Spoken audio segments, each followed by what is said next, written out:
falar de desmilitarização é impossível não falar de uma questão de raça, né, e também da chamada guerra às drogas, né. Pensando na importância dessa pauta, a Polícia Militar, ela surge primeiro para proteger a família real no início do século XIX, mas depois ela toma esse nome militar, né? Depois da abolição da escravatura. Então não é por acaso que até hoje ela continue protegendo elites, né, mais ricas e combatendo ou enfrentando negros, pobres, moradores de favelas e periferias. Quando fala em enfrentamento é porque, né, quando se fala em militarização, está se falando de um caráter de uma corporação bélica, né, e que pressupõe a existência de um suposto inimigo, né? No caso de países que guerreiam, são populações que estão fora, mas no nosso caso, por exemplo, esse inimigo é interno. Então, voltando à história, né, com a ditadura militar, ou a ditadura civil-militar, a corporação e o militarismo se fortalecem muito, né?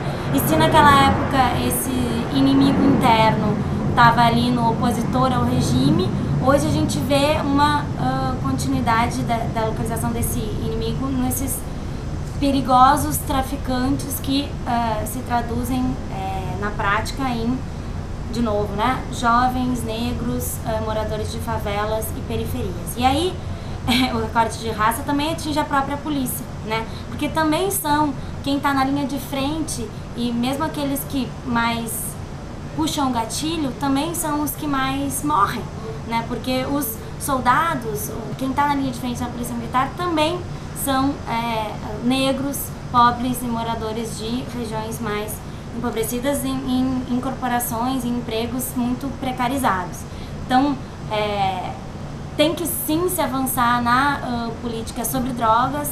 Países avançaram muito nessa questão, como Portugal, Estados Unidos, Uruguai, Holanda. Tá na hora sim da gente fazer a discussão da legalização, da regulamentação dessas drogas, para que essa guerra às drogas, que nunca é contra as drogas, e sim contra pessoas, contra populações e que tem cor, que tem origem, né, como vinha falando, possa também ser revertida. Então a pauta é importantíssima, ela ganha uma super atualidade quando também essas violações, essa violência, esse autoritarismo que sempre foi sentido por essas populações passa a ser sentido nas manifestações do ano passado por uma população de classe média, por uma, na verdade, uma população muito mais ampla, né, nas praças, nos centros urbanos, e sente o peso da violência dessa postura militarizada.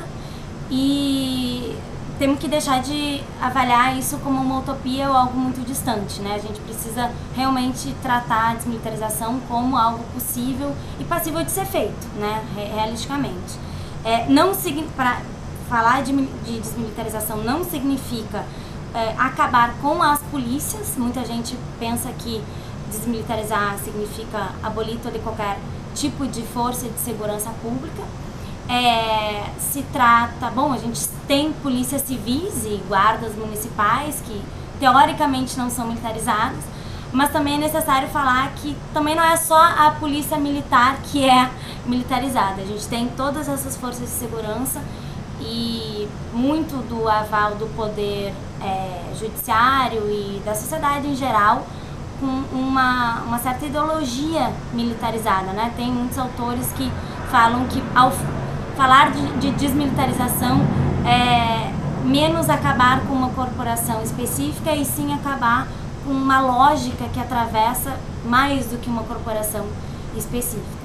E aí os caminhos para isso existem já algumas coisas bem concretas. Claro que tem que se falar de medidas institucionais, legais. Tem uma PEC, que é a PEC 51, que é de 2013, ano passado. Afinal de contas, quando na revisão periódica universal da ONU vem essa recomendação para o Brasil de que acabe com a polícia militar, ou seja, que desmilitarize a sua polícia, surge esse questionamento do Estado. Não podemos fazer isso porque é inconstitucional. Pois bem, faça-se então uma emenda constitucional, faça-se uma PEC para então mudar. Essa PEC propõe a desmilitarização e a unificação das polícias, né?